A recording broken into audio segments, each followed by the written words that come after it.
Bonjour à tous. Donc, effectivement, Patrick Bourven.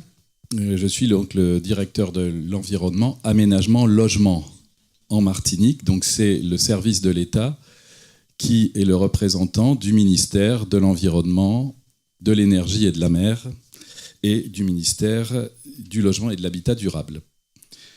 Nos problématiques sont effectivement de porter les politiques du développement durable au sens de la connaissance, au sens des autorisations administratives et au sens du financement d'un certain nombre d'actions sur le territoire.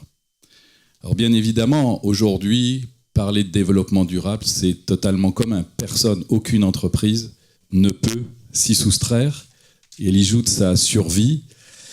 Donc je vais essayer de vous proposer un certain nombre de réflexions sur ce développement durable appliqué au transport et à la logistique. Premier élément, bien évidemment, quand on parle développement durable, on parle changement climatique, on parle gaz à effet de serre. Donc, gaz à effet de serre dans le monde, vous voyez la part du transport. Transport routier, alors désolé parce que c'est un petit peu ancien, 2010, mais enfin je ne pense pas que ça ait fondamentalement énormément changé. 14% pour le transport sur l'ensemble mondial.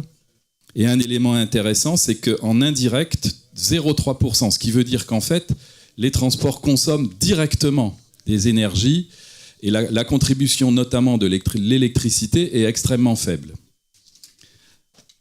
Ramené à un pays comme la France, on a déjà pratiquement 28%. Donc on passe de 10 à 28%. Un pays comme la France, c'est un pays de transit, c'est un pays maritime et c'est un pays industrialisé. Donc beaucoup plus de poids de transport. Troisième élément, une île caribéenne, la Martinique, on passe à pratiquement la moitié. Pourquoi une industrie relativement plus faible que dans les pays, donc, notamment d'Europe. Une dépendance plutôt forte au transport. Donc, un élément très fort, cette dépendance du transport aux énergies fossiles, puisque les gaz à effet de serre représentent directement les énergies fossiles, est très différente en fonction des territoires et particulièrement importante en Caraïbes. Alors, ce transport, je dirais entre guillemets, malheureusement, il souffre de quelques handicaps parce que le transport aérien et le transport maritime sont très importants, transport routier aussi, et aujourd'hui, malheureusement, on n'a pas de solution de substitution immédiate pour se dire on va essayer de brûler du bois, on va essayer de faire fonctionner la marine à voile ou avec des panneaux photovoltaïques. Donc, les progrès sont bien évidemment à faire sur la diminution de la consommation, avant de parler de la substitution.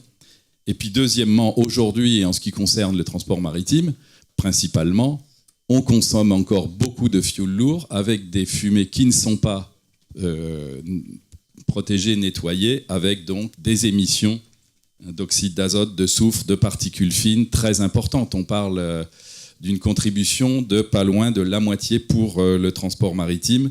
Donc, des efforts sont à faire aussi dans ce domaine.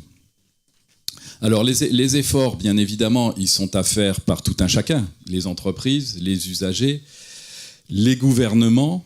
Alors, les gouvernements, chacun à son niveau, mais aussi dans une coopération mondiale. Donc, un élément très important qui s'est passé récemment en conférence de Paris, donc conférence des États, le 12 décembre 2015, avec peut-être pour la première fois un vrai accord avec un certain nombre d'éléments. Donc je ne vais pas vous donner tous les éléments qui ressortent de cette conférence de Paris, mais tout le monde l'a entendu, essayer de contenir l'augmentation de température à 2 degrés par un certain nombre de programmes généraux État par État, et aussi avec un certain nombre de partenaires et d'associations internationales ou d'organismes internationaux. Et puis un deuxième élément fondamental, un engagement financier important, 100 milliards de dollars par an, à partir de 2020, pour aider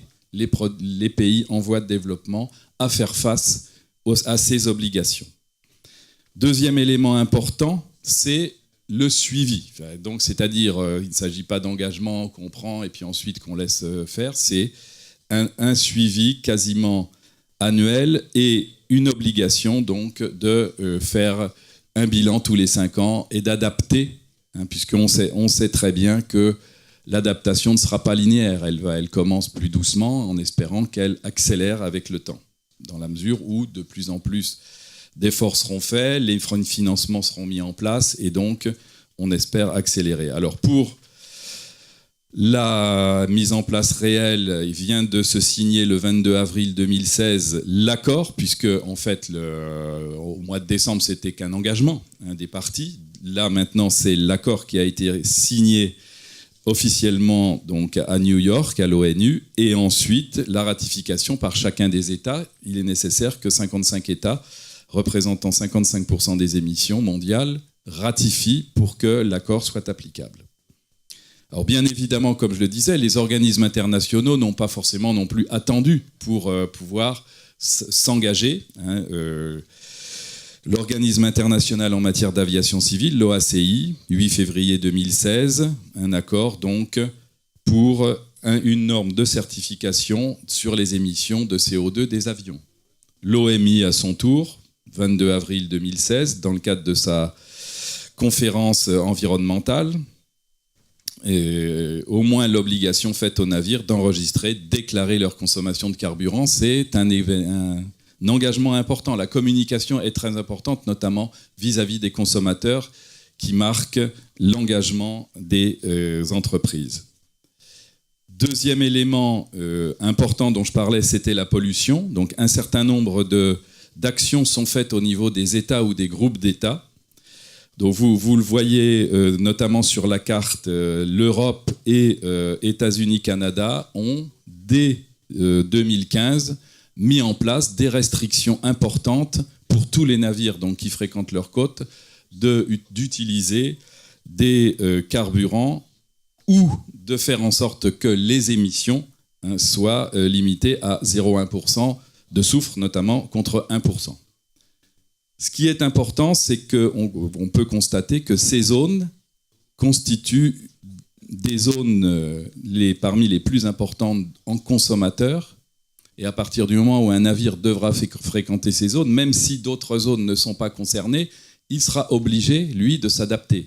Et on a principalement les zones de destination des produits notamment qui proviennent d'Asie du Sud-Est. Globalement, on n'a pas loin, pratiquement déjà sur toute cette zone, pas loin d'1 milliard de consommateurs.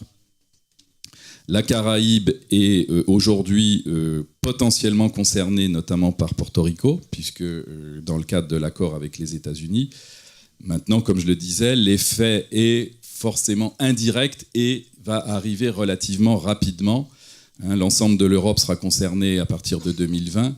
Et donc, les armateurs eux-mêmes seront conduits petit à petit à adapter leurs solutions.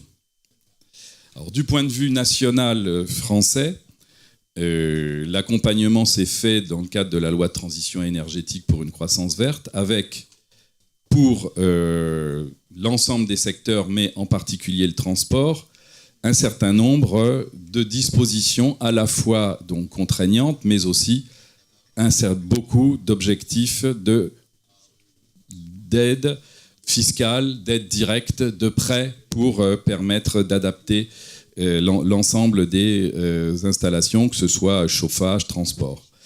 Alors, comme je le disais, bien évidemment, le transport, lui, est surtout concerné pour le transport urbain, le transport des particuliers. Pour les transports de marchandises, c'est plus compliqué. Je ne pense pas qu'on verra très rapidement des camions à hydrogène ou des camions tournant sur batterie, à part sur de la desserte urbaine. Donc l'idée est de travailler principalement sur les émissions avec les normes des poids lourds, qui permet au moins de travailler sur la pollution de l'air, qui est un élément fondamental du développement durable, de travailler sur le parc de voitures, camions, si possible, pour l'adapter notamment à l'électricité, qui est un des éléments les plus importants. Donc, prime à la conversion, obligation pour l'État et les collectivités de s'équiper en flotte électrique et proposer aux entreprises de développer des plans de mobilité, de s'équiper aussi en véhicules à faible émission et puis de travailler sur le partage de la route, l'autopartage, tous les éléments qui vont permettre de faire des économies sur les émissions. Alors, en matière de logistique pure, au-delà des éléments dont j'ai parlé sur le transport aérien, transport maritime, sur la partie terrestre, l'optimisation de la logistique est aussi un des éléments fondamentaux. En Martinique, vous l'avez vu avec l'ensemble des dispositions sur les plateformes logistiques, celle-ci constitue un des éléments majeurs pour pouvoir optimiser et du coup réduire éventuellement les kilomètres, réduire ou en tout cas fortement améliorer la productivité du système. Le développement de plateformes de mutualisation logistique de zones d'activité économique constitue un des éléments qui permet de pouvoir organiser ensuite le système de desserte de manière le plus optimale possible. Tout cela, ça s'anticipe. C'est vraiment un des leitmotifs du développement durable aussi, c'est de penser l'avenir, c'est-à-dire anticiper ces zones, anticiper la localisation du foncier, prévoir dans les plans de développement les zones les plus importantes pour implanter les activités logistiques. Bien évidemment, travailler sur la qualité des bâtiments et travailler aussi sur le report d'un certain nombre de transports qui se font aujourd'hui par la route pour qu'ils puissent se faire sur le mode maritime. Et un des éléments, un des atouts de la proximité caribéenne, c'est de pouvoir faire aussi bien du transport inter-île que du transport intra-île par voie maritime. Et c'est une des voies aussi très importantes qui doit permettre de pouvoir réduire les consommations et optimiser les transports. Quelques outils sont mis en place pour permettre d'aider les entreprises à se fédérer et à travailler sur le sujet.